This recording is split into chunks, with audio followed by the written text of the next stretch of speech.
పోయిందని చెప్పి ఆరోపణలు వచ్చినాయి. రైట్. ఇవాళ ఇవాళ ఇప్పటి వరకు కనిపించని ఒక ముగ్గురు వ్యక్తులు ఒకే ఫ్రేమ్లో కనిపిస్తూ ఉన్నారు. ఒకటి నారా లోకేష్, 2 పవన్ కళ్యాణ్, 3 మోదీ. ఇప్పటి వరకు పవన్ కళ్యాణ్, నారా లోకేష్ కలిసింది చాలా తక్కువ సార్లు. ఈ మధ్య మంగళగిరికే పరిమితం అయ్యారు నారా లోకేష్. అక్కడక్కడ ఏలూరులో నిన్న ప్రచారం చేశారు. ఇవాళ రాజమండ్రి విజయ శంఖారావం సభలో పవన్ కళ్యాణ్ అండ్ నారా లోకేష్ వీళ్ళిద్దరు కూడా కనబడిపోతూ ఉన్నారు.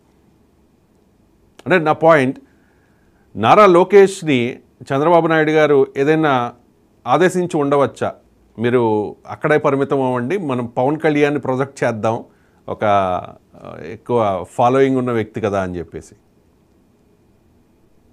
చూడండి, చంద్రబాబు నాయుడు గారు అటువంటి ఇప్పుడు చేయడండి ఆయన. ఎందుకంటే ఆయన తన కొడుకు, తన పార్టీ, తాను, అది ఆయన ఫస్ట్ ప్రియారిటీ. ఎవరికైనా అట్లా ఉంటుంది జనరల్ గా. ఇప్పుడు పవన్ కళ్యాణ్ ప్రమోట్ చేస్తే మళ్ళీ ఆయన ఒక ఫోర్స్ ఎదిగితే ఎలాగా? ఇంకో విషయం ఏంటంటే, రేపు ఎన్నికలు అయిపోయిన తర్వాత పొరపాటున పవన్ కళ్యాణ్ ఓడిపోతే దానికి కారణం ఈ జనసేన నాయకులే. ఈ టీడీపీ ఓటు అనేది మాకు బదిలీ కాదని చెప్పి మనం వాళ్ళు ఆరోపించడం ఆశ్చర్యపోనక్కర్లేదు. కాబట్టి అంటే ఆయన ఎటువంటి పరిస్థితుల్లో కూడా పవన్ కళ్యాణ్ ప్రమోట్ చేయదు. కానీ పవన్ కళ్యాణ్ మాత్రం పూర్తి స్థాయిలో ఉపయోగించుకునే ప్రయత్నం చేస్తాడు ఆయన. రెండోది, మీకు లోకేష్ విషయానికి వచ్చేటప్పటికి అనూహ్యంగా లోకేష్ చాలా రోజుల పాటు కేవలం మంగళగిరి చుట్టుపక్కల ప్రాంతాలకే పరిమితం అయ్యారు. అంటే దానికి వాళ్ళు చెప్తున్నారంటే ఆయన మిగతా సమయం అంతా కూడా వ్యూహరచన చేస్తున్నారని చెప్పి అన్నారు. కానీ నిజానికి ఈ వ్యూహరచనలు చేయడానికి చాలా మంది సీనియర్లు ఉన్నారు. కానీ ఈయన ఒక స్టార్ క్యాంపెయినర్ గా ఆ పార్టీలో ఉన్నాడు. ఆ పార్టీ జాతీయ ప్రధాన కార్యదర్శి. ఇప్పటి వరకు కూడా మంగళగిరి దాటి ఎక్కడ కూడా ఒక సమావేశంలో పాల్గొలేదు. అయితే ఈ రోజున మోడీ గారి సరసన ఆయన ఈ సమావేశంలో పాల్గొనకపోవడం అనేది కొంత విశేషం, కొంత ఆసక్తికరమైన అంశంగానే భావించాలి రవి గారు. రైట్. అంటే భారతీయ జనతా పార్టీకి పెద్దగా ఎక్స్పెక్టేషన్స్ లేవు ఆంధ్రప్రదేశ్ నుంచి. ఆ పార్టీ స్టేచర్ ఏంటో, జనాల్లో ఆ పార్టీకి ఉన్న ఆదరణ ఏంటో మోదీ, అమిత్ షాలకి తెలుసు. కానీ ఏదో ప్రచారం చేయాలి కాబట్టి చేస్తున్నారు అని చెప్పి మీరు చెప్తూ ఉన్నారు. అండ్ భారతీయ జనతా పార్టీకి అనూహ్యంగా 6 లోక్సభ స్థానాలు, 10 అసెంబ్లీ స్థానాలు. నిజంగా చెప్పాలంటే పవన్ కళ్యాణ్ గారు లెక్కేశారు కదా, మనం ఇన్ని నియోజకవర్గాల్లో పోటీ చేస్తున్నాము అంటే, సో అన్ని పార్లమెంట్ కాన్స్టిట్యున్సీస్లో మన ఎఫెక్ట్ ఉంటుంది కాబట్టి మనం 40కి పైగా స్థానాల్లో పోటీ చేస్తున్నట్టు అని. నిజంగా పవన్ కళ్యాణ్ లెక్కనే తీసుకుంటే మరి భారతీయ జనతా పార్టీ 100కు పైగా స్థానాల్లో పోటీ చేస్తున్నట్టు ఇప్పుడు. అంతే కదా? ఎందుకు అంటే my question is, vote transfer ఏ రకంగా ఉండే అవకాశం ఉంది భారతీయ జనతా పార్టీకి అని చెప్పి?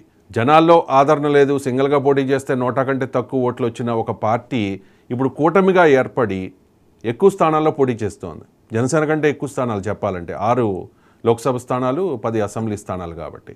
సో ఆ ఓట్ ట్రాన్స్ఫర్ ఏ రకంగా ఉంది? కూటమి కట్టారు కాబట్టి మనము పొత్తు ధర్మం ప్రకారం ఖచ్చితంగా, అంటే పొత్తు ధర్మం ప్రకారం ఎవరికి టికెట్ వచ్చినా మిగిలిన పార్టీల నాయకులు సపోర్ట్ చేస్తూ ఉన్నారు. కానీ కార్యకర్తలు, జనాలు సపోర్ట్ చేసే అవకాశం ఉంటుందా? ఓట్ ట్రాన్స్ఫర్ అవుతుందా? రవి గారు, మీకు ఒక ఆసక్తికరమైన విషయం చెప్తానండి. చెప్పండి. ఈ ఎన్నికలకు ముందు, అంటే పోలింగ్ జరగలేదు, ఎన్నికల ముందు తెలుగుదేశం పార్టీ చాలా విజయవంతంగా అభ్యర్థులను ట్రాన్స్ఫర్ చేసింది. ఏ పార్టీలోకి? జనసేనకి, బీజేపీలోకి. ఆ పార్టీలో అభ్యర్థులు కొంతమంది మళ్ళీ టీడీపీని చెప్పడం కూడా వెళ్ళిన వాళ్ళే ఉన్నారు అక్కడ. అది అనపర్తి భారతీయ జనతా పార్టీకి వచ్చేసరికి అనపర్తి, ఇక్కడేమో అవనిగడ్డ, రైల్వే కోడూరు, ఇంకా చాలా నియోజకవర్గాలు. తెలుగుదేశం పార్టీ విజయవంతంగా తన అభ్యర్థుల్ని మిత్రపక్షాల్లోకి ట్రాన్స్ఫర్ చేసింది.